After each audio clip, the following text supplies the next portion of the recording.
Hi, we're going to be talking about Nearshore services, and this time we have Tom Ludlow, who is the founder of Arrive Home. Todd, good morning. Good morning. How are you doing? I'm doing very well, thank you. So let's dive into it really quick. Have you ever considered doing outsourcing for your mortgage company? We have. Yeah. And Yes. what happened? Well, the outsourcing was okay, but one of the challenges that we had is it was in India, and so we would originally the goal was that we would outsource, and like they sell in India overnight, they're going to be able to do all the work, and Right. then the next morning be able to come in, and it never really worked that way. It would take a couple of days to get through the work, but probably the biggest challenge was training, because we're in two completely different time zones, so we never got to actually talk to the people that we were working with or that we were outsourcing to. We've talked to their representatives, but we've actually never talked to any of the people that do the actual work. We couldn't provide any training, and so it made it difficult to really be able to create a cohesive Right. team. And that is one of the challenges, outsourcing in Asia. Now, we are talking about nearshoring, and obviously it's been about 7 months that you decided to give it a shot and use nearshore services. Mm-hmm. So tell us, how has it been for the first 7 months, and why did you decide to try out nearshore services? Well, there's a lot of usually the number one reason initially is economics, because it's a less expensive way to be able to bring on competent staff. So that was originally the number one driver, but as our business began to develop, we realized the majority of our clients speak Spanish. And one of the things that we really loved about, especially nearshoring here in Guadalajara, is that during most of the year, the time zones are the same. So we're working on the same time zones. We've been able to have an influence on how the people are being trained, to make sure that they fit with our culture, and to help them learn the skills that we need to maintain our culture as a company, and as we're servicing our clients. I think that's one of the uniqueness about nearshoring. You can still maintain that culture. Yeah. As an extension of your business in the U.S., right? Exactly. So we really feel like our staff here in Guadalajara are just as much a part of the team as those people that are in the office every day. So we are here in Guadalajara right now, and how do you like the city, and how often do you come here, and how far is for you? I mean, the travel, I mean, is it the flight? The flight's about a little over 3 hours. We fly directly from Salt Lake. So I usually fly Delta, but I prefer Volaris, which is something you introduced me to. And it's not as fancy of an airline, but it's actually, the airplanes, the planes are nicer, and the trip just seems a lot faster. But it does have a layover from Salt Lake. That's a disadvantage to that airline. But I do have a direct flight coming directly from Delta, and it's kind of seasonal. So going back is seasonal. For example, we have a layover going back. But it's still very quick and easy to get here. Again, it's the same time zone. And as far as the city goes, I was amazed. We'd heard a lot of, when I say heard, I'd read a lot of the newspaper articles and things about the dangers. I feel safer here than I feel in Chicago, Philadelphia, New York. It's a beautiful city, the food is incredible, and the people are just warm and friendly. That's one of the things I appreciate most is I get in the elevator in your building, and everybody's saying good morning or good afternoon, and they're asking how you're doing and asking a little bit. It's a very wonderful, warm environment to be in. So the staff, let's talk about your staff. You started 7 months ago with one, and then with two you started adding. Mm-hmm. Tell us about how that progress took place, and a little bit about the staff that you have. If you can just describe the type of talent that you're hiring here in GTL. Yeah.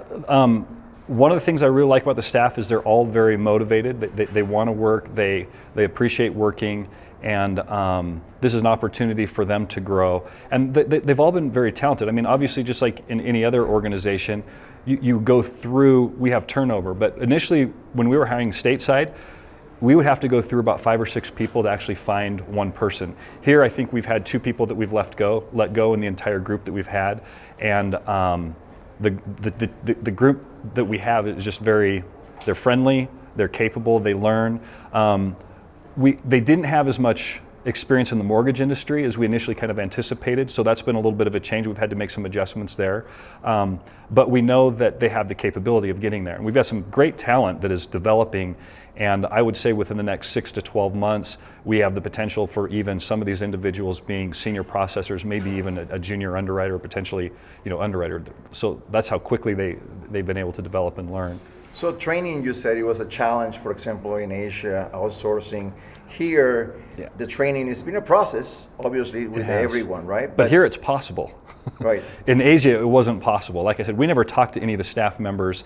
We still have a company that we outsource to that we'd like to migrate away from, just because, again, we can talk to the representative in the United States for that organization, but we've never talked to any of the staff members. We've never been able to provide any training. And so there's a communication deficiency there as you're trying to implement something or trying to do something a little bit different. It's not as flexible as what we can do here, and they're not part of our team. I would not consider them to have the same goals and the same appreciation for the organization that a lot of our employees stateside have. So for them, it's just a job, and for us, it's just a company that we outsource to, and they don't partake in our culture. It's just a service that we pay for. So you talk about cost savings. I mean, obviously that's one of the main reasons you decided to use Nearshore services. What percentage would you say is going to be the cost savings at the end of the day for you? Well, if you would guess, because I know it's early, it's only been 7 months, but if you would guess, what would be that number? I think in the long run, we'll probably save 65% over what we would pay for a similar job stateside as we develop our staff. Initially, the savings aren't quite as much because you're going to have a team lead that you're going to work with to direct your team, right. And so that person is going to be kind of allocated across the rest of the team members. So in the beginning, you don't have as much savings maybe as we anticipated we would, but in the long run, I can see where the investment is definitely worthwhile because, again, even if it's a 50% savings, but I'm seeing more, probably closer to 60 or 65% savings, especially as we develop these people into senior processors, underwriters, and things of that nature. It'll easily be, a 55, 60% savings here over what we would pay in the U.S. But again, starting out, it takes a little bit to develop in that, but it's still a savings. I mean, you're looking at 35, 40% savings right off the bat. So you started, first of all, with one area of your company, and then I see how you are migrating and using GDL for different areas in your company. Can you describe a little bit what's been the process and what's your vision for the next 1 or 2 years? Yeah. So initially we started out really looking for people to serve kind of as a senior processor.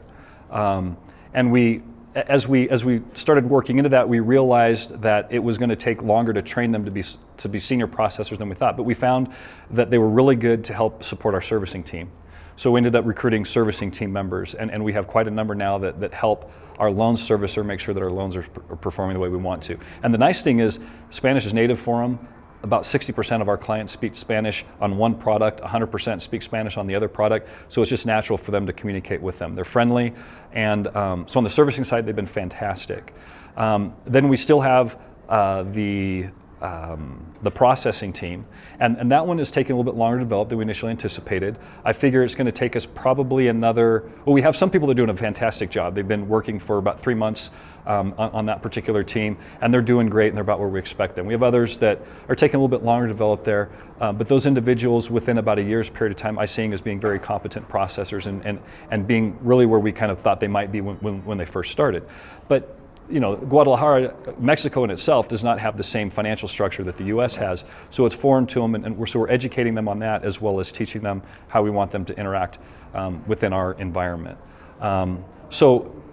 We have the processing team, which again, that's where we see the biggest savings because we're going to have a certain number of our staff. They're going to at some point be underwriters, and instead of paying an underwriter $10,000, $12,000, we'll be paying them probably $4,000 to $6,000 at that particular point in time.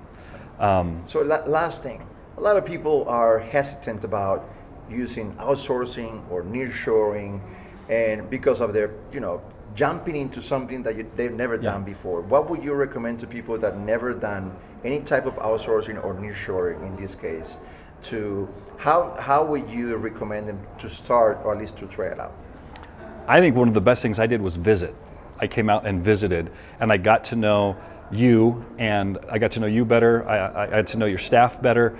Your staff, by the way, is incredible. They're just very warm and friendly and welcoming. They make the experience out here very inviting, and you can see the pride that they take in what they're doing, what they're building. But I think that is the most important thing, is to take the opportunity to come down and visit where you're going to be. I just brought one of our executive team members out here today, and she was really skeptical about expanding here in Guadalajara. She's going back 100% converted because she sees the potential, she's met the people, and she sees how capable that they are. And so I think the nice thing about nearshoring is we're close. We're very close. We can travel very easily to be able to be a part of that. And then again, we can help your staff become part of our culture, and that's been what's been very fun is developing that culture together and seeing them.